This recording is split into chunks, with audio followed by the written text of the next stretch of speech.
Alright, so this episode starts off and we get a little bit better introduction to the leader of Furin. I can't pronounce his name for shit, but I'm gonna give it a go. Umeya. But anyways, this nigga is a perpetual yapper. He's just going on and on and on and on about his fucking garden. And then these dudes showed up trying to, handle business, let him know like the situation or whatever. Eventually, the dude who got, beat the fuck up last episode, he has enough of this, and then he speaks up, lets them know, the whole situation, right? And then with, a very sudden like tone shift, the leader, he goes from, like playing around and joking, to like, sort of serious mode, and lets the kid know that, it's handled already.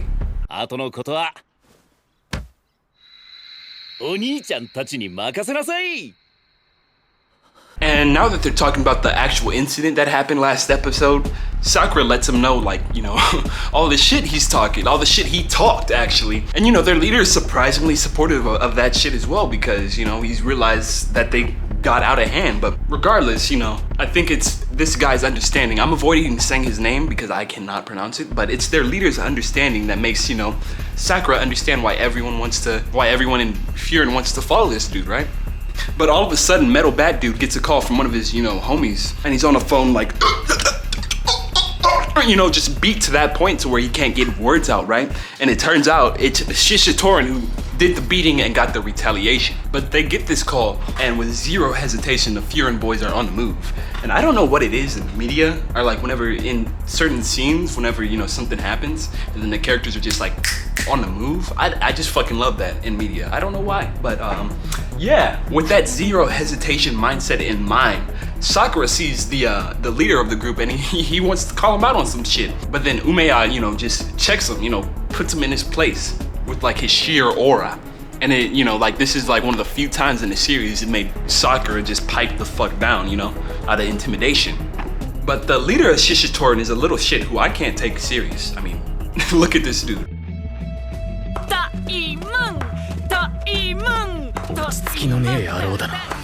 Anyways, he's active, and he tries to sneak one off on the leader of Furin, right? But that nigga's too good. He's too good for this shit, and he just catches that kick like it was, like it was a fly. I don't know if you're catching flies like that. If you're catching flies like that, bro, I should have used a different analogy. That's what I'm trying to say. But anyways, like after this, this part was like really fun to watch because like both groups start just talking shit to each other like back and forth for like a good little bit,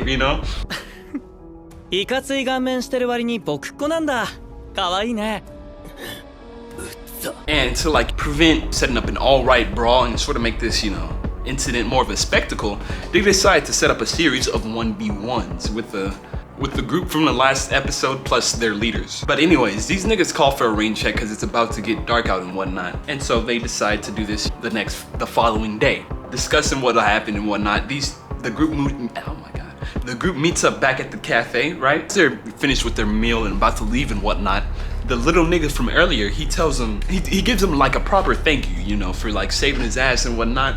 And then he lets Sakura know to like kick these niggas' asses, bro, on my behalf. That request from the little kid was enough to motivate Sakura with the confidence that he will win this shit moving forward. And with that, we are on to the next episode. But the episode starts off with this group being led down an alleyway. I have no fucking clue why the Furin boys are trusting the Shishitorin boys. Like they aren't about to fight each other. Like they aren't about to go, like put the mitts on each other. Like why are they following this group willingly down a weird ass alleyway, ominous ass alleyway? But anyways, they end up actually making it, surprisingly, to the Shishitorin lair, which is a rundown movie theater. Wait, pause. So does that make Shishitorin like an actual fucking gang, whereas Furin is, a government subsidized gang because, they're all students that go to school and whatnot. Meanwhile, these niggas just got a fucking busted down movie theater. Like what? So are they an actual gang, whereas Furin is government subsidized? I don't know. But anyways, it's time to get to fighting. And the long-haired dude who doesn't talk much at all, he's first up, right? And his opponent tries to sneak him by calling out to the leader of Furin in the audience. And what pissed this long-haired nigga off wasn't the fact that, he tried to sucker punch his ass. It was the fact that he addressed his leader incorrectly, right? And I haven't mentioned this in this video, but the long-haired dude he's a prolific fucking he's gonna bounce on that fucking dick whenever he gets the chance. He's a dick fucking rider, bro. I don't know why I had to go that hard to show you what a dick rider is, but I did. But anyways, after making light work of him, you know, the long-haired dude, the Shishitoran boys are back on their, you know, weird shit where they're, you know, beating on a down man, and Sakura calls him a bitch for this behavior, right? And this makes the eye patch dude respect Sakura a lot more, because prior to this, he thought Sakura was just, you know, all talk. He thought he would only, like, you know, pipe up when the numbers were in his advantage. But no, Sakura's gonna stand for what he believes in, even when he's literally in an enemy's lair, right? And this is when the eye patch dude notices the dude from the previous episode looking fucking terrified, because he just saw his best friend get beat, you know? And then, and then this is when the eye patch dude decides to fucking pounce, and then he calls him out.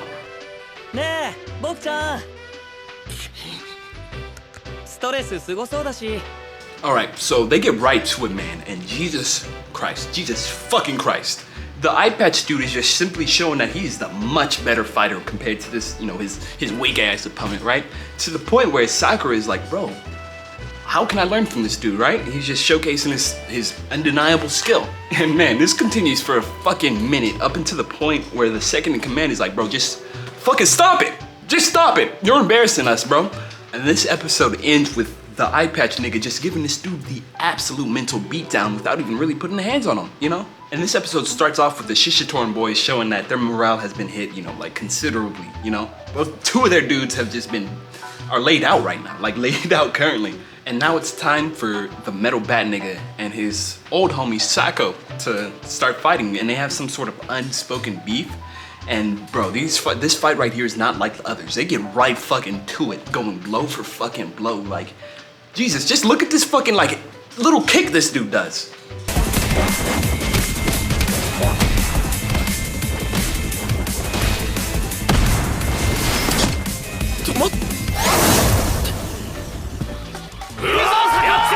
But eventually, like, you know, we find out that these dudes are like that, and Sako gets the better of the Furin guy.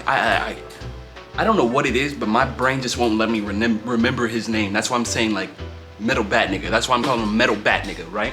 But anyways, Metal Bat Nigga gets knocked the fuck out, right? And so Sako starts talking shit to the rest of the Furin boys, you know, like you fuck niggas ain't shit, right? And this right here makes Sakura go like, get up! Get up! If you know what I'm talking about, you know what I'm talking about. Wait, get up! Get up! You got this! Get up! And you know the second in command of Furin ain't going out like that, despite the fact that he just kind of got knocked out like that. But anyways, he gets a second wind, and then they start going right back at it again. You know? But anyways, as we're fighting, we get to find out that Sako's whole reason for fighting is kind of gay. I'm not gonna lie.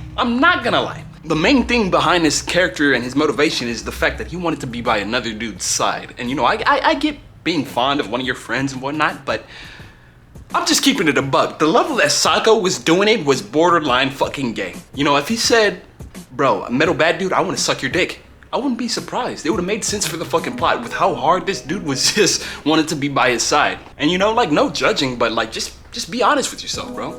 But anyways. But after that, it's time for the real meat and potatoes. You know, Sakura and Tsugame's fight, right? And Sakura is ready to get right into it, but the other dude says, you know, slow down, bro. I want to take my time with this. For the first time in a series, we actually see, well, I guess not the first time, but one of the first times in the series, we see Sakura forced to take like the, you know, the defensive. And can we just take a second to appreciate like the fight choreography in this anime? Because it's, first off, it's really easy to follow, and I'm no like Joe Rogan like fight commentator or anything, but it feels like each, you know, fighter has their own like very distinct kind of school of fighting. Like an example with this in particular is Togame, and like in my opinion at least, it seems like he favors, you know, wrestling. That's why he's just like takedown, takedown, takedown after that. And then you get to see like more of his, you know, wrestling defense too, early, like shortly after. And Sakura, it seems like he has no experience being able to deal with that, because he's just getting out the way. He's just getting out to die. He's not really doing anything to like take the fight in his favor. And yeah, he's just struggling with what to do. But you know, I digress on this fight choreography shit. But Sakura eventually, like lands a clean blow on him, and he tries to go for the same takedown that's just been so effective against him. But it doesn't even get close to the same result because Togame just shuts that shit the fuck down. 10 out of 10 takedown defense. But instead of, like putting Sakura out for good, he does his anime villain shit and starts just monologuing, giving Sakura a chance to recover, and so he does eventually and pushes him off of him. But Togame is not a nigga that be taken lightly whatsoever, because eventually he gets the fight back in his favor and knocks the wind out of Sakura, and this time around he punishes him by stomping on his fucking head. Like, Jesus, bro. But Sakura is kind of a badass, and he's resisting this shit, not taking it. He's just not gonna go down like that, bro. And he's, coming at everything. He's attacking literally everything he can verbally against Togame. And then, he finally strikes a chord with him when he calls him a bully. And then this makes Togame take a step back in a moment and question himself, like, why the fuck were my guys even down there to begin with, right? So eventually, like mid-fight, mid-beatdown on Sakura, he goes over to the two dudes that, incited this whole thing, right? By chasing down that little nigga and asks them, like, what the fuck were you even doing there, bro? And then they let him know. And then once he finds out, like, the real answer on why this whole shit starts, he beats them to a fucking pulp. Just, oh my God. Brutal. But anyways, we are now introduced to the backstory of Togame. And we learn that Togame was never really good at making friends. When Choji, the short little leader of Shishitoran, when he invited him to join, he jumped on the idea because it looked like Choji was just having so much fun being a part of this group, and Choji also wanted to be included in just something, right? And effectively, because he saw Choji having so much fun, he thought the group would just be better with Choji as a leader, right? Togame never had any personal ambition to become a leader or anything like that. But eventually, with, time passes, Choji, he becomes the leader, and he's not as happy as he thought he would be just being a leader, right? And then this is when the idea, the fundamental ideas of Shishitoran were born, like beat the fuck up out of our weak niggas, Because one of their group members came beat up by another group, right? And Choji didn't want any of that. He didn't want any weak people that were capable of getting beat up by others inside of his group, right? And so he, lets him know. Choji!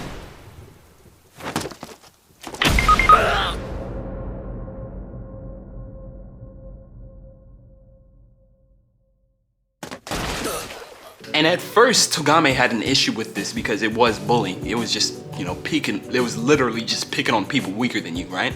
But realizing he didn't want to be alone anymore, Togame accepted this idea, right? And sort of embraced it and became the enforcer of the group because he wanted to see Choji just happy again, right? But after that, we're brought back to the present time where Togame is reflecting on his current situation. He had this revelation, like, do I even care about this devotion to power shit anymore? So he's like questioning himself, like, honestly, what am I even doing in this moment, right?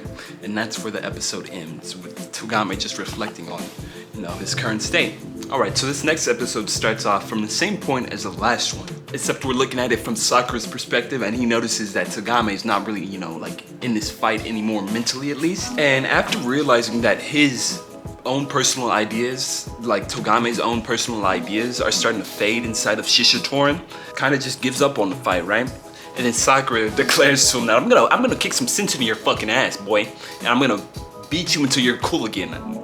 Respect, I guess? And after like a few good hits from Sakura, it's enough to actually get Togame back into the fight mentally. And now they're right back at it. And we see these two smoke demons just trading CTE blows one after another. And as they're going at it, Sakura begins to really enjoy it because Togame is one of the first people to ever, I guess one of his first adversaries to ever actually acknowledge him as a person and address him by his name. I guess the other people didn't do that before. So Sakura, he's like, yeah, and this is like a new feeling, like just being acknowledged as a person is a new feeling to Sakura, because I remember, the beginning of the series, he was super surprised when people were just, grateful that he helped them out. But, now with the mutual respect for one another, they both agreed to, just put this fight to an end, because it's been going on for a while now. With this, Togame realizes he should have, stood up for his ideals way back then whenever this, devotional power stuff started, and, fought, just threw hands with his friend back then. And so, because he can't go back in his past and, change the past, he decides right here to, just accept defeat and give up on this fight and let Sakura win. But of course, Sakura is just having a hard time accepting the fact that Togame wants to give up on this fight.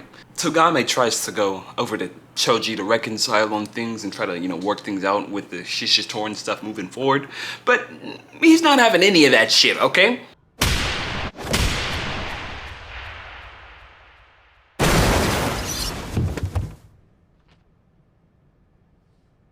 And these actions make Sakura super pissed, and he doesn't even know why he's feeling this kind of anger for a dude he was just fighting with. He tries to throw a punch at the leader for just, kicking his own dude like that. And then this is when Umeya steps in and lets Sakura know that he's gonna, I got this, little bro. And so that's when Sakura takes a step down, pissed off, and he receives his flowers from his friends for, lasting that long against the second in command is Shishitori. But after a quick exchange of words, the two leaders of the group, they get right into it. And then this is when Sakura realizes that he would have gotten absolutely mocked if his leader didn't step in and stop him from fighting the leader of the other group, right?